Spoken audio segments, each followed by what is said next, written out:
Les peuples africains ne remercieront jamais assez le peuple russe pour l'appui déterminant qu'il a apporté au moment de libération de leur continent et sa décolonisation complète.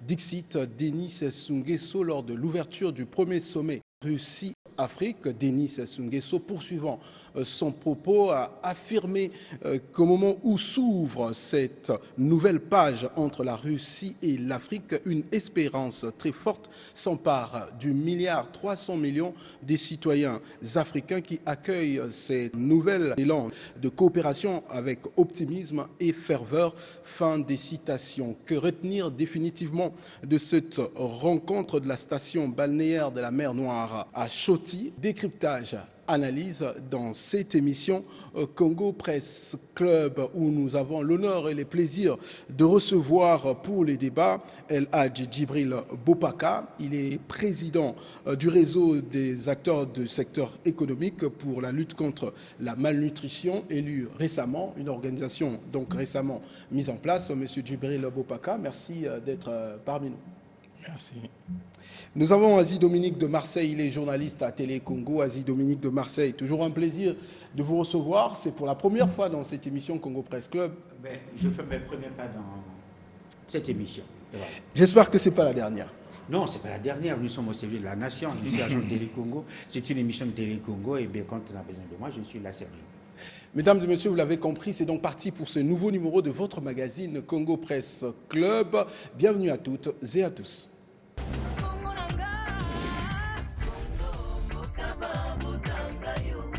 De retour sur ce plateau de Congo Press Club, on va commencer cette émission avec les faits d'actualité de la semaine. Alors, Monsieur Bopaka, qu'est-ce qu'on peut retenir pour vous de faits d'actualité saillants de la semaine? Bon, quand vous parlez, d'abord, je tiens à vous remercier de nous avoir conviés à cette émission. Et lorsque vous parlez de la semaine, vous venez de le dire, nous avons tenu une réunion importante avec le ministre secrétaire général de la présidence sur la nutrition que nous parlons ici. Et au cours de cette réunion, parce qu'il représente le point focal de notre pays, il fallait mettre en place un réseau pour les opérateurs économiques. Bon, j'ai bénéficié de la confiance de mes collègues qui m'ont confié cette lourde tâche pour essayer d'apporter la contribution des acteurs économiques de notre pays sur cette lutte contre la malnutrition. Alors, puisque vous en parlez, juste une question, ce n'est pas notre débat, mais je veux quand même savoir, la curiosité oblige, quel sera le travail de cette structure? Vous savez que les réseaux, avec le point focal, nous avons une mission importante. C'est une décision qui part des Nations Unies depuis 2013.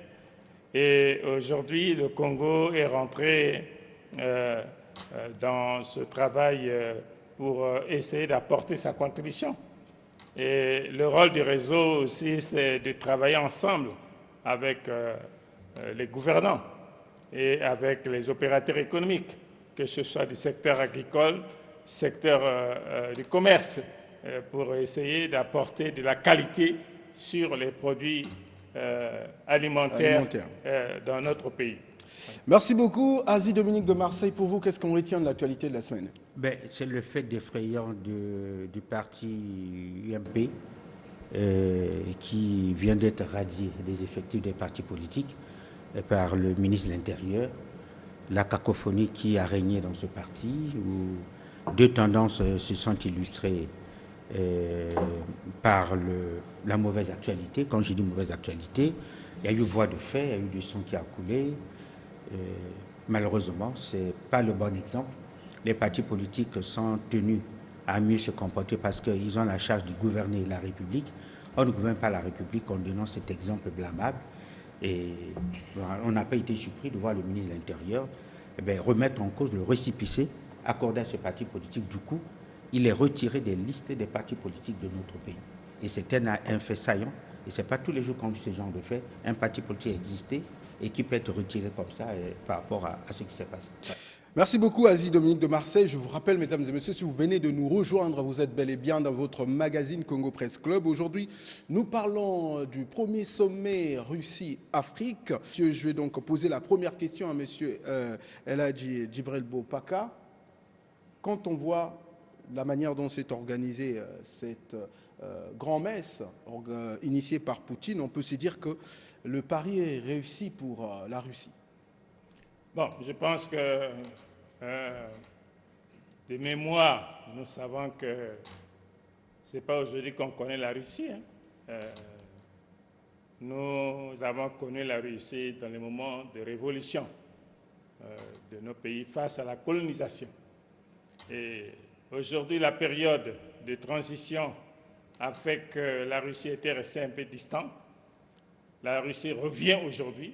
Je pense que c'est une fierté pour l'Afrique en général.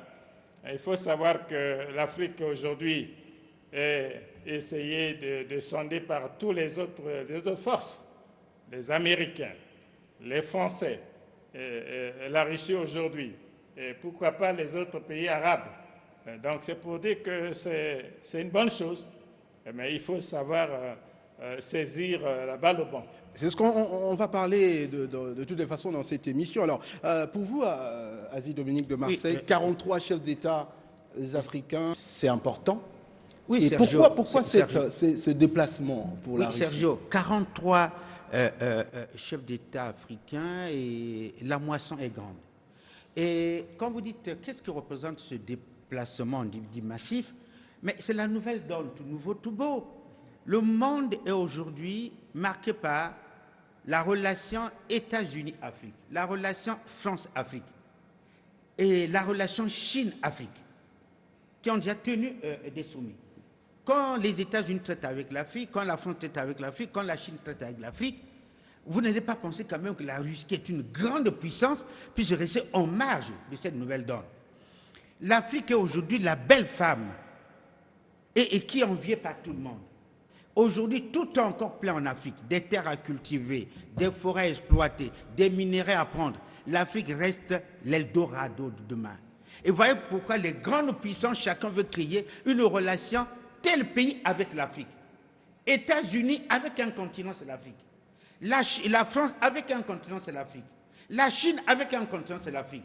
Bon, vous n'allez pas me laisser, la Russie ne peut pas dire, écoutez, nous sommes aussi une grande puissance quand on regarde les 5 plus grandes puissances au monde. Mais il y a bel et bien la Russie. Elle ne va pas rester en marche.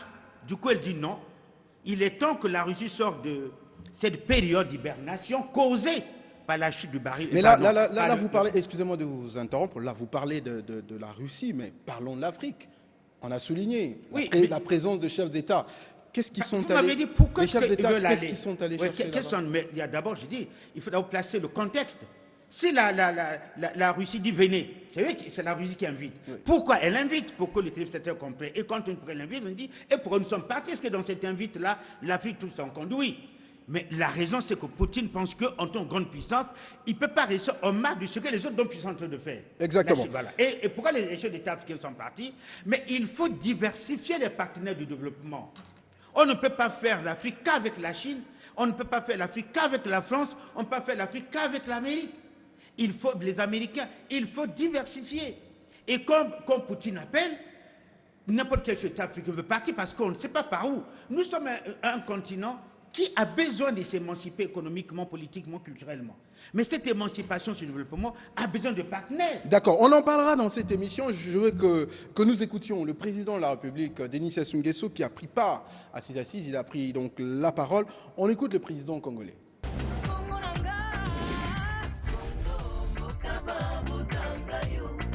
Je voudrais, à cette occasion solennelle, adresser nos remerciements les plus chaleureux au président Vladimir Poutine pour l'initiative de ce sommet Russie-Afrique et pour les soins qui nous sont réservés depuis notre arrivée au bord de la mer Noire dans cette belle ville de Sochi. Comme l'indique l'agenda 2063 de l'Union africaine, l'Afrique est bel et bien un espace d'avenir avec une population jeune et des ressources naturelles abondantes.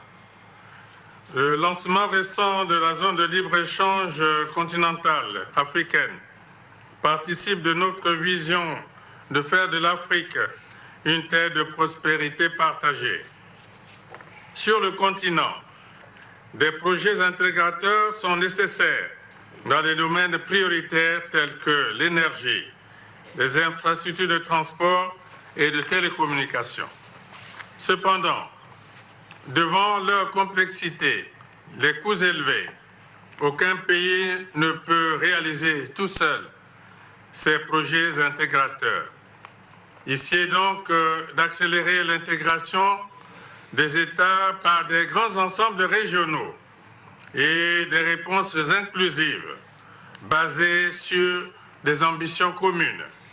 En cela, les coûts seront plus soutenables à partir des facilités de financement concessionnelles remboursables sur le long terme.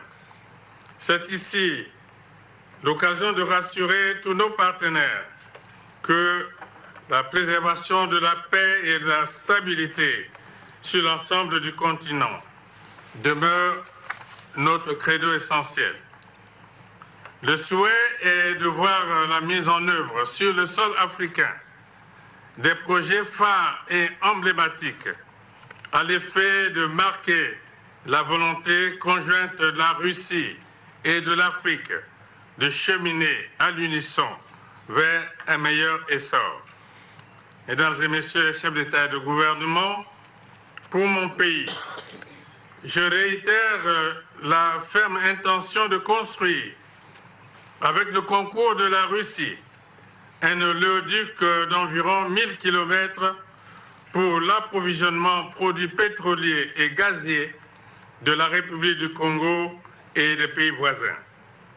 L'amélioration du climat des affaires constitue aussi l'une de nos priorités majeures, avec des avantages fiscalo-douaniers attractifs.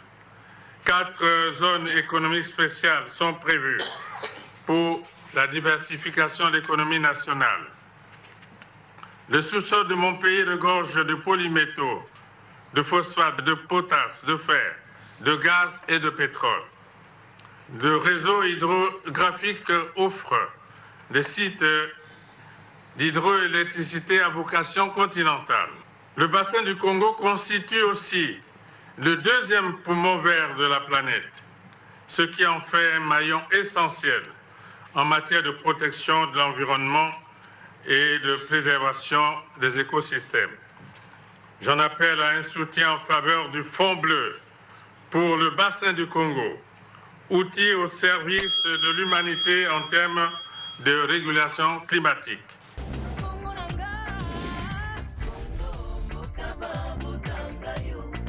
De retour sur ce plateau, on a écouté le président qui a présenté les atouts du Congo et qui a parlé même des projets qui existent entre le Congo et la Russie. La construction d'un oléoduc qui va quitter donc de Pointe-Noire pour Ouesso en passant par Brazzaville et Oyo, 1000 km. C'est pas rien. Il a parlé du bassin du Congo, le Fonds bleu, qui est une initiative du président congolais. On peut espérer de grandes choses aussi au niveau de la Russie. Oui, je pense que, vous savez, aujourd'hui, le président de la République, lorsqu'il se déplace dans ce genre de forum, c'est pour d'abord représenter correctement notre pays et parler des situations économiques qui nous permettent de se libérer de cette période que nous connaissons, la crise économique et tout le reste. Mais nous avons des potentialités. Et aujourd'hui, le Congo ne peut pas être un enfant pauvre. Le Congo a besoin des partenaires, a besoin de ceux qui veulent s'associer avec nous pour gagner de l'argent, c'est-à-dire, comme on dit, gagnant-gagnant. Alors, donc, je pense que les projets des routes, les projets de ce que nous parlons, des climats que nous parlons, du bassin du Congo, et tous les grands projets, mais le président a toujours vu grand. Je pense qu'à ce niveau, on ne peut pas s'étonner. Nous encourageons notre gouvernement et avec la République de Russie qui veulent bien se lancer dans ces domaines-là. je pense qu'ils sont les bienvenus. Bienvenue. Alors, on va se rappeler, Asie Dominique de Marseille, c'est depuis donc 1964 que le Congo a établi des relations avec la Russie, et à Brazzaville, on voit ce que la Russie a pu faire dans le cadre de cette coopération, l'hôpital Blanche Gomez, et puis il y a l'école du parti à l'époque. Hein. Mais quand vous regardez, c'est que le président propose aujourd'hui pour un partenariat, il a aussi parlé de la paix et la stabilité qui est très important. Et vous liez ça avec les objectifs de ce sommet qui a effectivement parlé de la paix, la stabilité et le développement. Oui, mais le Congo a tout à gagner à aller à ce sommet parce que les problèmes congolais ont besoin de solutions, et parmi lesquelles la Russie est leader mondial sur le plan de la construction des pipelines, des oléoducs. Aujourd'hui, en Europe, la Russie est incontournable pour distribuer le gaz et le pétrole. On passe par la Russie. Ils sont champions du monde sur cette matière-là. Alors, quand vous regardez les problèmes congolais, après avoir construit le boulevard énergétique pour relier le Congo du Nord au Sud par le barrage, par le courant électrique, après avoir construit un réseau routier qui part de Pointe-Noire jusqu'à Ouisso, il nous faut cette distribution de carburant qui est une pièce capitale. Le carburant est une pièce capitale pour notre pays. Nous avons un problème de pénurie de carburant. Parfois, les grands problèmes qu'on rencontre à SNPC, c'est des problèmes de distribution aussi.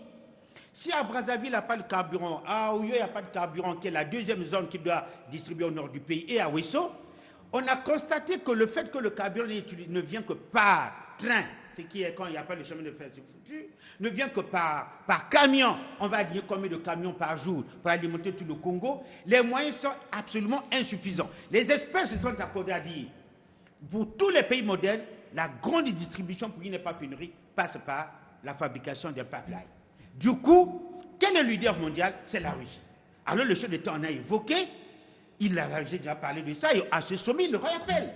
Si nous pouvons aujourd'hui prendre le pétrole, notre pétrole, à prendre notre gaz, l'envoyer sur tout le pays, jusqu'au nord du pays, et faire des branchements partout, mais ça va nous résoudre un problème. Deuxième élément, la Russie, dans ce que nous avons appelé le bloc socialiste, le bloc capitaliste, quand les pays africains allaient à l'indépendance, voulaient leur autodétermination, où on s'appuyait sur les Américains pour certains pays, ou pour le bloc capitaliste, ou on s'appuyait sur les socialistes pour le bloc socialiste. Alors, la Russie a joué un rôle capital. Et vous voyez-vous, donc on veut consolider la paix dans un pays, chacun allait de son maître. Le maître était américain, le maître était soviétique. Je ne vous rappelle pas la libération de l'Angola, je ne vous rappelle pas la Choapo qui était chez nous ici, je vous rappelle tout ce qu'on appelle libération de l'Afrique de l'Ouest. Oui. Mais lesquels ont contribué? Et quand Sassou Nguesso le dit, je ne suis pas étonné qu'il aille faire ce rappel, parce qu'il est parmi les mentors, parmi les acteurs de cette libération. Et il a profité de ses relations avec la Russie et avec Cuba, qui était soutenu par la Russie, pour venir. Rappelez-vous que dans la zone de Pointe-Noire, les Cubains avaient fait siège pour aller libérer l'Angola. Exactement. Notre pays. D'accord. Alors tout à l'heure, M. Dibré, vous avez parlé de ces passages à vide de la Russie à l'époque Union soviétique, qui a commencé à travailler avec l'Afrique à partir des années 50.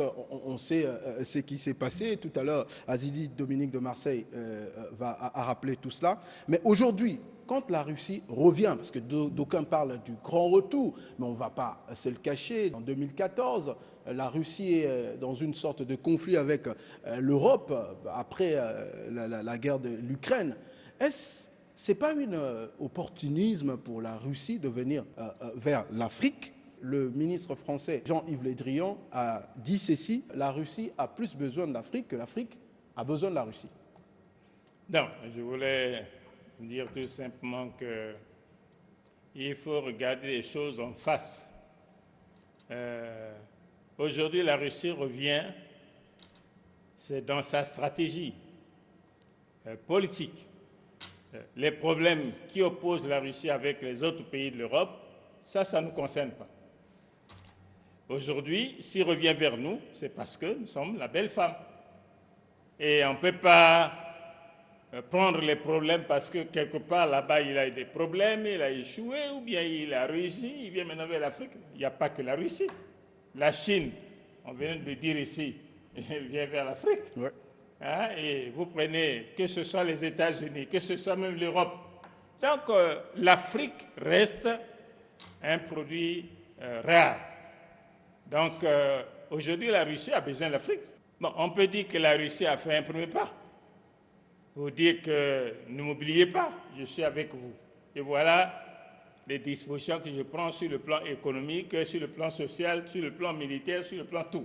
Bon, maintenant, les Africains sont partis là-bas, ils ont vu, ils comprennent, ils savent bien les relations qui nous ont unis avec la Russie les années passées. Et les Africains aujourd'hui ont besoin de partenaires concrets qui peuvent apporter leur contribution à la réalisation de nos projets économiques. Et avec la Russie, nous pensons que le Congo ne peut pas s'étonner. Le Congo connaît bien la Russie et que la Russie connaît le Congo. Hier, c'était d'autres relations. Mais aujourd'hui, nous voulons aller dans l'autre sens. Dans l'autre sens. Voilà, donc comme ça, je pense justement, dans ce même sens. Allez-y. Moi, je crois que l'assertion de Jean-Yves Le Drian est discutable. Dites-moi, dans le domaine sanitaire, dans le domaine agricole, dans le domaine culturel, pourquoi pensez-vous qu'il n'y a que la France qui peut aider l'Afrique? Donc, on ne peut pas penser que le monde n'est voué qu'au monde qui, quand il est bon quand il est géré par la France, il est bon quand il est géré par les États-Unis. Quand une autre puissance arrive, on critique la Russie, on critique la Chine. Mais alors, parlons des chiffres, on va parler d'économie parce qu'on sait bien qu'il s'agit, dans ce sommet, on parle de sécurité et développement, mais parlons de chiffres. On le sait que les échanges commerciaux entre la Russie et l'Afrique ne représentent pas grand-chose. On parle aujourd'hui environ 20 milliards de dollars américains, loin derrière la Chine, 200 milliards de dollars américains. Et Poutine a l'ambition de le doubler d'ici 5 ans. Et au niveau de l'Afrique subsaharienne, notamment, c'est moins de 5 milliards selon les chiffres officiels. Comment on peut faire pour le doubler? Est-ce que le Congo en Afrique centrale peut-il être la porte d'entrée pour la Russie? Bien, vous savez que, bon, tout à l'heure, je ne vais pas rentrer dans les détails. Je comprends que la stratégie de la Russie, c'est de répondre d'abord à regagner le terrain économique. Et pour regagner le terrain économique, il faut aussi garantir la paix, la sécurité et la stabilité. Ça, c'est ce que j'ai compris. Maintenant, pour l'Afrique, nous pensons qu'il appartient à nos dirigeants de présenter les projets qui ont besoin de soutien et des partenaires, pas des soutiens comme ça en l'air, mais c'est des partenaires, parce qu'aujourd'hui, on parle partenariat. Et je pense que le Congo n'a pas besoin de se faire comme le moteur de l'Afrique, mais le Congo a une partie de responsabilité à récupérer la confiance avec la Russie qui connaît bien le Congo. Et je pense que les autres pays aussi vont en bénéficier. Et tout dépend des projets qui peuvent nous lier, tout dépend des projets qui peuvent intéresser la Russie. Vous êtes du secteur privé, je vous ai posé cette question, c'est pas pour rien. Vous, dans votre secteur, comment faire pour absorber cette volonté russe de pouvoir doubler, même si on sait que des échanges importants sont d'ordre militaire, d'ailleurs avec le Congo. En mai dernier, on a signé pour la formation de cadres militaires congolais pour l'entretien des engins militaires d'origine russe. Mais vous, dans l'autre secteur, peut-être les secteurs agricoles, comment attirer les Russes vers ces secteurs? D'autres, le secteur de la télécommunication, aujourd'hui avec l'intelligence artificielle. Est-ce que vous êtes outillés, prêts pour absorber ces échanges? Je voudrais vous dire que vous savez que notre pays, nous avons travaillé beaucoup avec les Russes. Et personnellement, je suis parti signer des accords avec le gouvernement congolais là-bas. Dans le cadre des échanges commerciaux, nous avons travaillé dans le domaine agricole, avoir le matériel industriel. Nous avons travaillé dans le cadre aussi de l'industrie, où vous avez les électroménagers qu'on a connus dans ce pays-là. C'était avec la Russie. Ouais, ça, vous êtes à l'époque. Regardons l'avenir maintenant. Maintenant, je pense que c'est une voie que nous connaissons très bien. Ce qui était important, c'est de baliser d'abord le terrain. Et maintenant, le terrain est balisé. Laissez aux hommes d'affaires le temps de reprendre contact avec les partenaires. Et à propos, on a vu donc Madame Annick Patricia Mungo, dans le cadre de l'API-Congo, l'agence pour la promotion de l'investissement, qui a signé avec un groupe russe pour organiser notamment des missions économiques dans les pays africains, notamment le Congo. C'est déjà un pas. Oui, bon, nous pensons que le partenariat gagnant-gagnant, nous attendons d'abord les effets et les possibilités offertes par la Russie. Et à partir de là, nous allons prendre le relais pour relancer nos activités avec la Russie. Parce que vous savez que le partenariat, il ne s'agit pas seulement d'aller comme ça, on signe des papiers, on revient. Non, attention, il y a beaucoup de conditions qu'il faut regarder. Les mesures d'appui, les mesures d'accompagnement, l'assistance et comment soutenir leur investissement. Nous sommes ici dans un monde de concurrence. De concurrence, oui. Donc à ce niveau-là, il y a des politiques qu'il faut mettre en place pour encourager les partenaires à aller de l'avant. Alors on parle de concurrence à l'Asie, Dominique de Marseille. Est-ce que la Russie a-t-elle une chance dans ce domaine où nous savons déjà que vous le parlez au début de cette émission, sommet russe, sommet plutôt Afrique-France, sommet Afrique-Chine, sommet Afrique-Turquie, et j'en passe. Est-ce la Russie en venant pourra avoir la chance de concurrencer ce terrain? Oui, mais plus nous avons des partenaires, mieux ça vaut, parce que l'offre va équilibrer la demande. Voyez-vous, enfin, quand on parle de coopération avec ces pays-là, chaque pays met sur sa table les besoins qu'il a. Le Congo dit, écoutez, nous voulons construire nos routes. Quand on fait l'appel d'offres, qu'est-ce que la facture de la France donne pour construire l'aéroport Maya-Maya? Qu'est-ce que la facture des Chinois donne? Qu'est-ce que la facture des Américains donne? Nous avons construit la route Pointe-Noire-Brazzaville. Elle est faite par les Chinois, mais surveillée par les Français. Alors, monsieur, je vais vous arrêter, s'il vous plaît, pour vous reposer, vous relancer. Parce que d'aucuns estiment qu'avoir multiplié des partenaires, ce n'est pas un problème en soi. Mais faudra-t-il encore tirer profit de ces partenariats? Sergio, le gouvernement a fait de lui des partenaires. Pour construire tel barrage, qu'est-ce que la Chine nous propose? Qu'est-ce que la France nous propose? Qu'est-ce que les États-Unis, qu'est-ce que l'Amérique nous propose? Qu'est-ce que la Russie nous propose? La multiplication des partenaires amène une multiplication de propositions et vous avez là l'éventail de choix. Si vous n'avez votre coopération qu'avec la France, par exemple, vous dites niet aux autres pays, mais vous ne ferez qu'avec la France. La facture peut être doublée, vous n'avez que la France. Donc, qu'est-ce qu'on appelle par concurrence? Mais c'est parce que chacun dit, ce barrage-là, je peux le construire en tant d'années avec tant de moyens. Les autres disent, nous le faisons en tant d'années, les mêmes années, peut-être moins, mais avec c'est plus cher. Et quand vous avez besoin de développer votre pays, vous prenez la plus forte facture et la moins bonne. Mesdames et messieurs, je vous rappelle, si vous venez de nous rejoindre, vous êtes bel et bien dans votre magazine Congo Presse Club. Aujourd'hui, sur ce plateau, M. Djibril Bopaka, il est donc du secteur privé. Et puis, Asie Dominique de Marseille, journaliste. Nous sommes en train de décrypter ces sommets avec ces enjeux, des enjeux multiples. Alors, vous évoquez cette question de multiplication de partenaires. On va parler aussi des retombées de ce sommet. On dit d'ailleurs qu'il n'y a qu'un grand accord signé à l'issue de ce sommet. Mais pour le président Poutine, cela balise le chemin pour aller plus loin dans la coopération donc, entre l'Afrique. On parle par exemple dans la déclaration sur la coopération économique, culturelle, la coopération politique, sécuritaire. Et également sur les relations internationales, parce qu'ils ont appelé à la réforme du système des Nations Unies.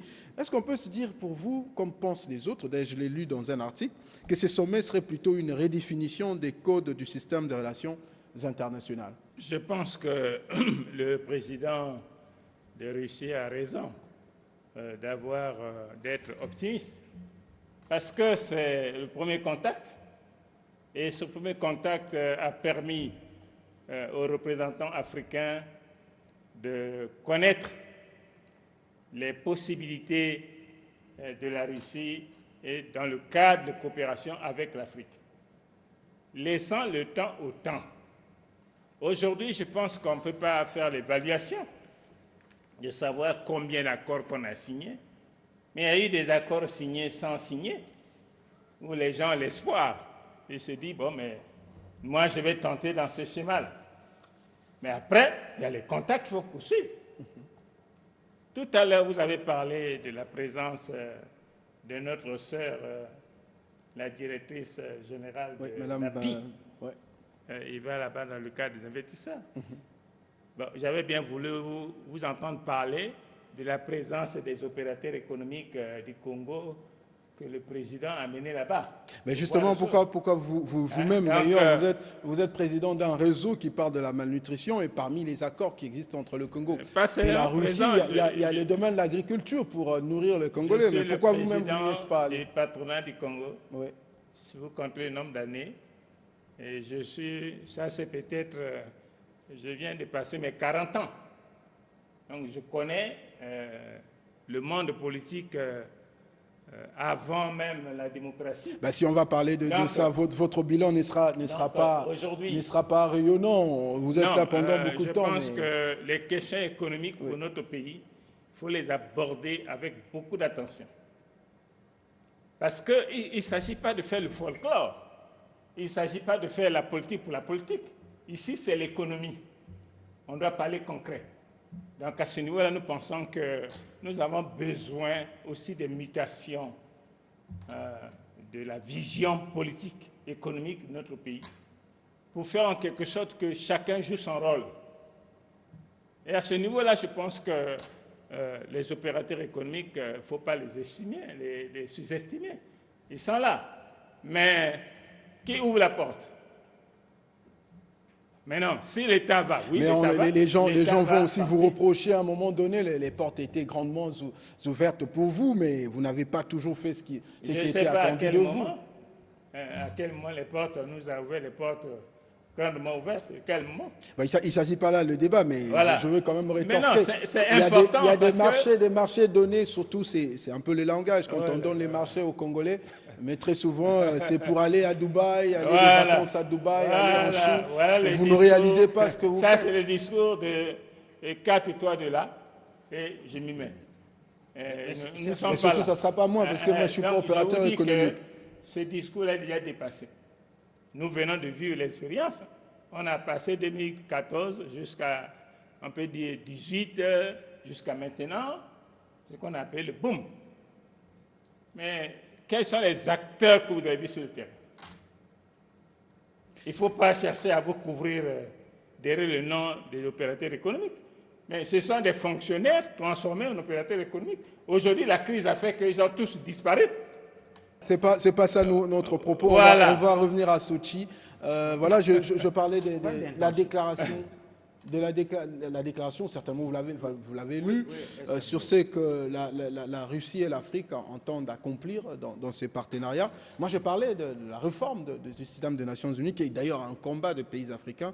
Le président de la République également est au devant de la scène. Et il a déjà appelé à l'Afrique de parler d'une seule voix sur cette question pour que le système des Nations Unies soit quand même un lieu de la démocratie. Bon, vous avez dit d'entrée de jeu, il n'y a pas de grand accord concret. Non, nous sommes à l'étape d'abord de la première rencontre où on exprime les intentions. Moi, je vais travailler avec l'Afrique. Au lieu d'appeler un pays par pays en dehors de la coopération bilatérale, c'est-à-dire entre deux pays, j'ouvre la dimension de la coopération multilatérale. J'appelle tous les pays africains, on s'assoit et puis ensuite j'essaie de parler avec ces pays africains pour leur dire voilà ce que je veux. Et ces pays africains savent ce qu'ils veulent de côté de la Russie également. Donc l'intention est là. Et au cours de cette réunion, pour moi, le plus capital, c'est ce que le chef de l'État du Congo a dit, Denis Sassou Nguesso. Il a dit, écoutez, nous pensons que la Russie, qui fait partie des 5 et qui forment le Conseil de sécurité des Nations Unies, il faut vraiment que le 300 milliards d'habitants constituent le peuple africain puisse quand même figurer à ce conseil de sécurité. Comment voulez-vous qu'un 300 milliards d'habitants ne puisse pas avoir un représentant au sein du Conseil de sécurité? Et nous pensons que la Russie peut jouer un rôle en influencer les autres. Mais aujourd'hui, on sait bien qu'il y a des membres non permanents qui se relaient au niveau de l'Afrique. Bien sûr, pas des membres permanents. On va terminer cette émission. On va aussi parler de la question de ce qu'on appelle soft power, la culture On voit bien que la Russie est déterminée à jouer également sa partition dans ce domaine avec la construction si mes chiffres sont bons, c'est 8 centres culturels à travers le monde. Le Congo en a, mais il y en a un qui va s'installer au Sénégal. Les Sénégalais qui veulent également se mettre un peu en pole position dans ce domaine-là, mais les échanges aussi sur le plan culturel. L'Afrique a beaucoup à donner sur ce domaine. Il ne faudra pas seulement que nous attendions à absorber la culture des autres. Je vous pose la question de savoir, il y a un centre culturel russe ici. Vous avez évalué lesquels qui passent là-bas? C'est les Congolais. Ouais. Ils sont là, ce qui veut dire que nous, on vend notre culture.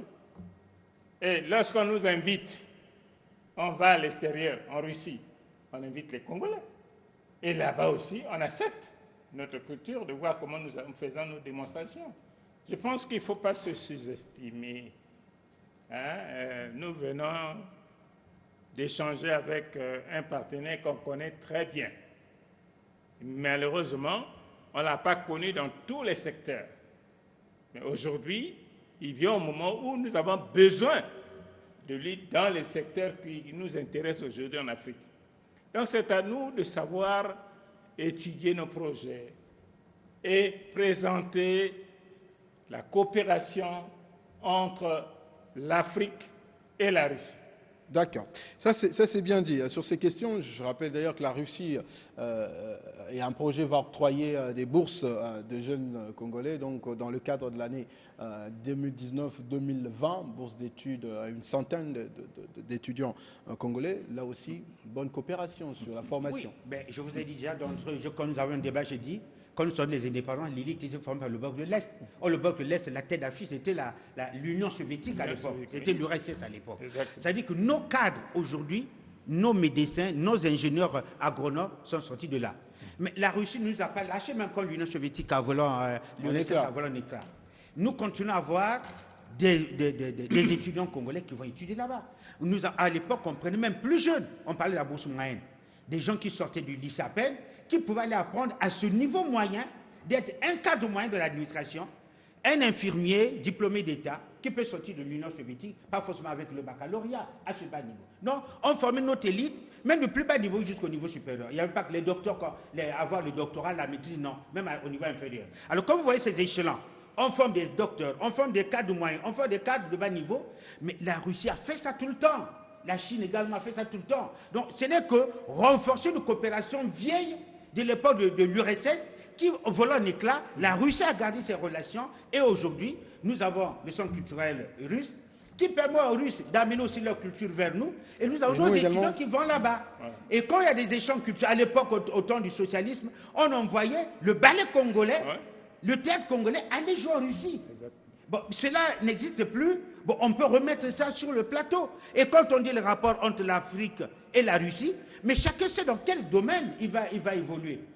Ça n'empêche pas qu'on dise, écoutez, les musiciens congolais, les étudiants congolais, vous allez en voyage d'inspection, on va de tourisme en Russie pour regarder comment les autres travaillent là-bas. C'est ce que chaque gouvernement devrait demander. Quand on parle de ces relations, chacun ses zones de priorité. Merci beaucoup, messieurs, pour vos interventions. Le décryptage donc de ces sommets, le premier du genre entre la Russie et l'Afrique, sommet appelé à s'organiser donc de manière triennale avec de rencontres annuelles entre les ministères des Affaires étrangères. Voilà donc qui va mettre fin à cette émission, je vous rappelle, consacrée donc à l'analyse et aux commentaires du sommet Russie-Afrique sur ce plateau. Monsieur Djibril Bopaka, on va terminer. Bon, je pense que je tiens encore à vous remercier. Et le Congo ne perd pas l'espoir. Et ce que le président vient de faire, c'est aux Congolais, à leur retour, peut-être avec les membres du gouvernement, c'est de regarder la question en toute responsabilité. Et puis arrêter les stratégies qu'il faut engager pour renforcer encore les relations économiques avec nos partenaires de Russie. 30 secondes, Asie Dominique de Marseille, qu'est-ce qu'on retient? Je crois, je me suis averti au cours de cette, vous avez vu que je disais, il appartient à l'Afrique d'accepter la direction des partenaires parce que ça permet de faire un bond en avant. Si vous réduisez le champ de partenaires, vous avez moins de chances d'évoluer. Et moi, je me dis, ce que le chef de l'État vient de faire, c'est formidable. Maintenant, au gouvernement de prendre le relais, de capitaliser cette relation en tirant la leçon de la relation que nous avons avec d'autres partenaires déjà, qui travaillent avec nous, de dire, écoutez, sur ce chemin-là, sur ce plan, la Russie peut nous apporter quelque chose de positif. Donc, moi, je crois également que ce soit interchangeable. Merci beaucoup. On va donc terminer cette émission, mesdames et messieurs. Je veux dire merci à l'équipe technique qui m'a accompagné dans la présentation de cette émission. Merci également à André Ondélé, directeur général de Télé Congo, qui nous soutient dans la réalisation de cette émission. On se donne rendez-vous la semaine prochaine. Nous allons parler la semaine prochaine de dialogue au Congo avec les rencontres organisées par Maître Martin Berry, secrétaire exécutif du Conseil national du dialogue. Et nous serons là la semaine prochaine pour en débattre. Merci et à la semaine prochaine.